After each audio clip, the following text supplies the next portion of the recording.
What does the Portland Trail Blazers and the buzzer have to do with each other? Well, one of the Trail Blazers players in their roster is DeAndre Ayton, the first pick in the 2018 NBA draft.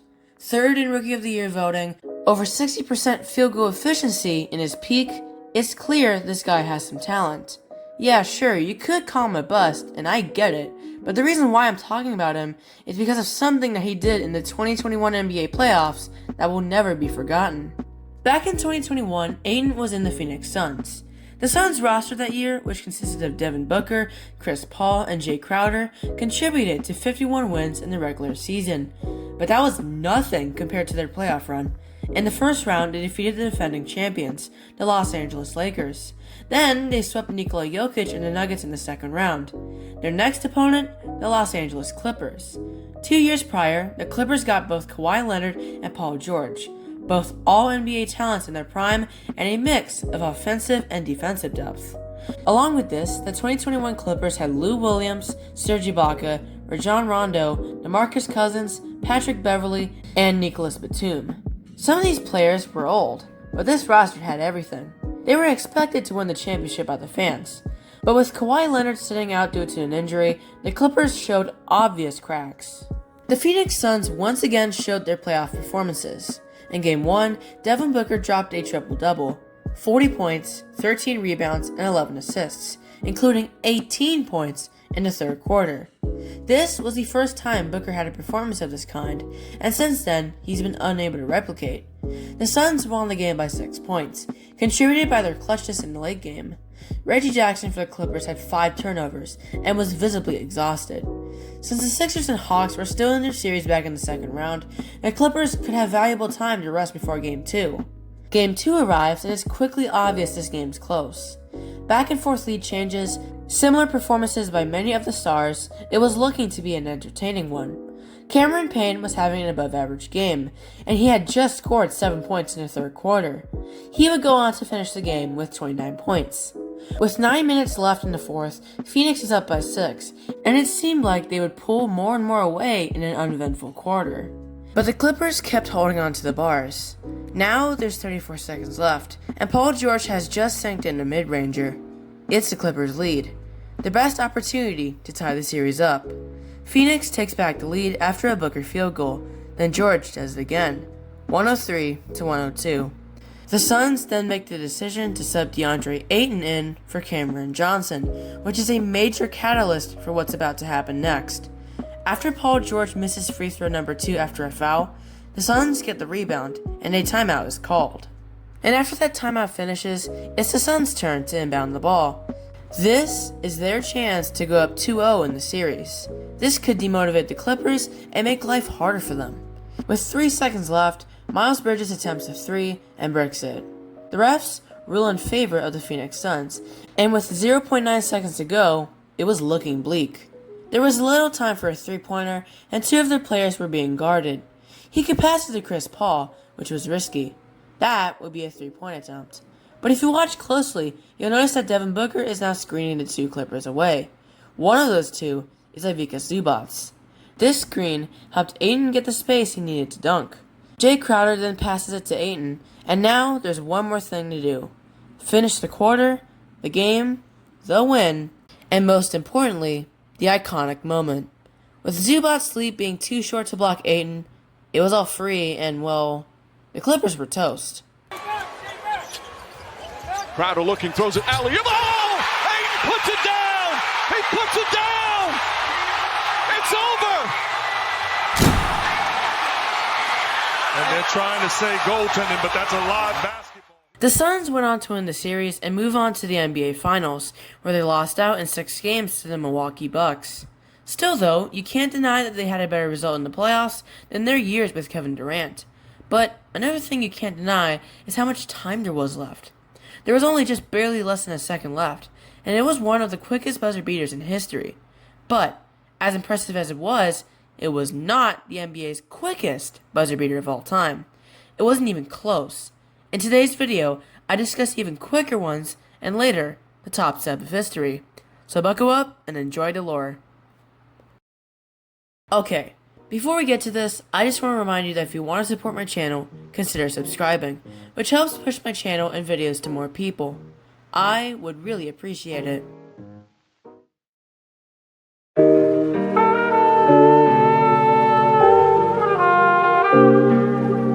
On June 4th, 1976, one of the greatest NBA games ever was to be played. The Boston Celtics, whose dynasty was still thriving years after the retirement of Bill Russell, were facing off against the Phoenix Suns in Game 6 of the NBA Finals. Both teams were tied 2-2, but it looked like Boston was going to sail home for this game. At the end of the first quarter, Boston had 36 points, while Phoenix only had 18. A potential blowout could have been in the making. In the second quarter, Phoenix barely outscored Boston by 2 points. The Suns were not in a good place. Boston showed the capabilities of their superstars, especially Dave Cowens and JoJo White. But the Suns turned it around in the third quarter. They outscored Boston 27-16 in the third quarter, upping their defense with many steals and blocks the Celtics weren't prepared for. Boston's lead was cut to 5 at the end of the third. But this game was to be famously known for what happened next, starting in the fourth quarter. With a minute to go, the Suns were down by 5, but there was still enough time to catch up once again and maybe even force overtime. Paul Westphal then scored 5 points in the next 13 seconds, which included a free throw conversion after a foul from Charlie Scott. This was Scott's 6th foul, meaning he was out of the game. After Boston misses another field goal attempt, Dave Cowens in the center of the Suns, Gar Hurd, go for a rebound. But Cowens pushes Hurd in the back too hard, which leads to another foul on the Celtics' end. The Suns are successful with the one free throw they're given, allowing them to take the lead for the first time. Phoenix then had a foul on their own, and then the Celtics connected the first free throw out of 2. The game is tied. Thankfully though, the Celtics get a rebound, but are unable to convert another shot, causing the game to go into its first overtime. Boston and Phoenix kept going at it in OT1. Key moments included Westphal suffering an injury, and once again, the stellar defense of the Suns. This game was already in legendary status once second overtime began, but it was made to be even more impactful to the history of the NBA in the last 20 seconds of OT2. Boston is up by 1, then JoJo hits a layup to extend their lead to 3. Since the three-pointer didn't exist yet in the NBA, the Suns would have had to make 2 shots instead of 1 to retake the lead. Then Dick Van Arsdale for the Suns hits a jumper to close it up again. Westphal steals the next inbounds pass by the Celtics, then passes the ball to Curtis Perry. Perry misses his first attempt before finally scoring. Phoenix takes the lead, and in the process, the Celtics call a timeout. They inbound to Havlicek, and in an off-balance jumper, he somehow makes it. Again, 3 seconds. Hondo off the glass. He's done it with a second. John Havlicek won it. It's over. 2 seconds to go. The Celtics are going crazy, storming the court in excitement. The Suns were in absolute heartbreak. Basketball game, Brent. The ball went in with 2 seconds to go, and the clock has to stop on a made basket. Wait, there's still more time? How come it says 0? Did the timekeeper do his job? Well, turns out he didn't. He didn't even stop the timer once Havlicek connected. So instead of no time left, there's actually about half a second left. Then the Celtics realized that this was the case, and they went back to the game. But not before a fan assaulted one of the referees, Richie Powers, and more fans knocked down the scorer's table during their court storming. Minutes later, things were brought back together, and the Celtics came back to their bench. If the Suns wanted to tie the game, it would be extremely hard since they would have to make a full court shot from 60, perhaps 70 feet out. This wasn't happening. So then Westphal made a brilliant decision which allowed the Suns to get the ball from half court instead of full court. Call an illegal timeout. This timeout was illegal since the Suns ran out of their own supply of timeouts, especially because 3 of them were used in the first quarter, where the Suns were far behind. This illegal timeout gave the Celtics another free throw, with the game now at 111 to 110. JoJo sinks the free throw, so it's 112 to 110. Since the Suns can now shoot from half court, with 1 second left, they could once again tie the game. This timeout was smart, but would it pay off in the end? Won't start until it's touched. They'll have to throw it up. Garherd, turnaround, shot in the air. It's good. It's tied again. I don't believe it. Sure enough, it did. Just a few tenths before the buzzer sounded, Garhurt attempts the shot of his life, a fadeaway mid-ranger, and he made it. Triple overtime shall commence.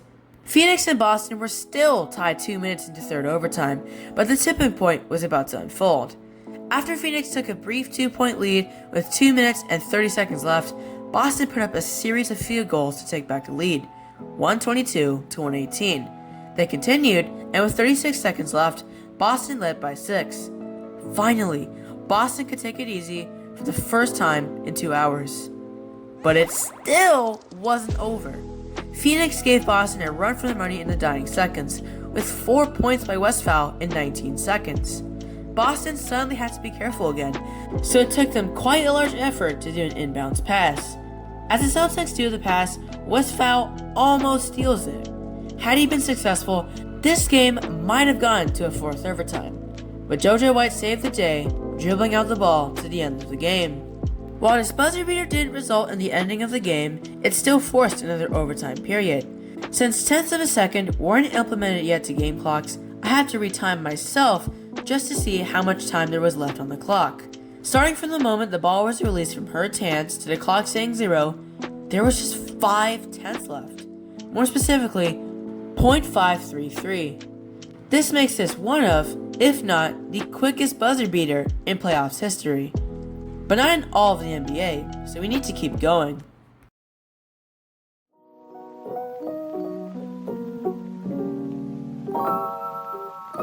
Let's go back to the modern era, more specifically, April 15th, 2018.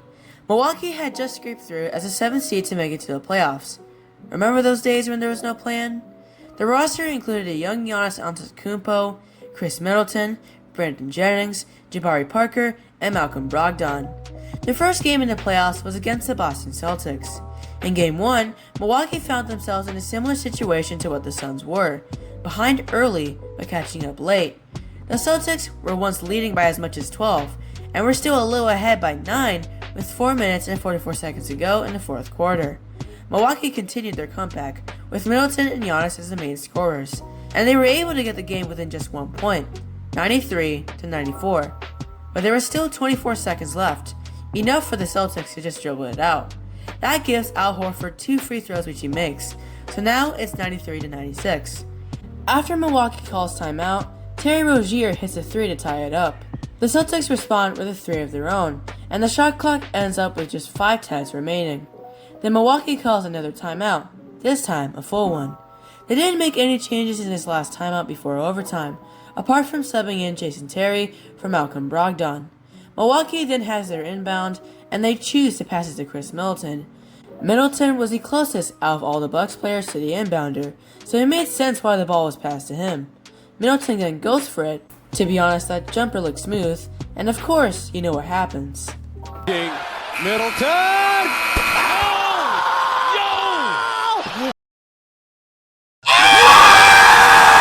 Does this announcer need throat pills? Could somebody help him? I don't know what's going on with him. Milwaukee later lost this game by 6, as well as the game following that, falling 0-2. They then won the next 2 games and forced a Game 7, where the Celtics blew them out by 16. Milwaukee simply wasn't talented enough yet to win a ring, and that showed when in 2021, Giannis had improved his game over the years to being a legit MVP candidate. His team won that year's NBA Finals, but it's been downhill ever since, despite the pairing of Damian Lillard.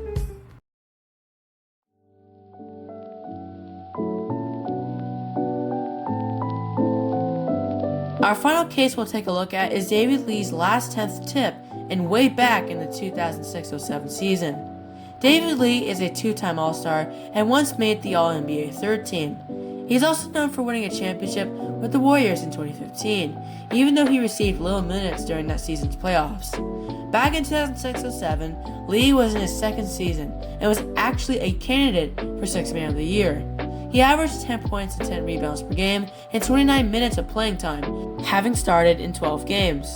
The Knicks didn't make it to the playoffs this season, and this was some few years before Carmelo Anthony came to the team. The footage I found for David Lee's tip-in was uploaded to YouTube on December 21st, 2006. The Knicks appear to be playing against the Bobcats. Looking at their team schedule, this game was played one day earlier than the appearance of this footage. In this game, the Knicks had some great performances. Channing Frye scored 30 points, Eddie Curry scored 29, and David Lee had 19 rebounds. The matchup would go on to second overtime, where the Knicks prevailed by 2. In the fourth quarter, as you can see in the scoreboard here, there's a clear drop in the Knicks' scoring outputs. They didn't even score 10 points. A major factor was due to abysmal shooting, especially by Jamal Crawford, who went 1 for 6 from the field and missed his only 3-point attempt. Near the end of the second overtime, neither team had managed to score over the past minute. Several players had tried scoring, and with Stephon Marbury of the Knicks turning the ball over, time ticked and ticked.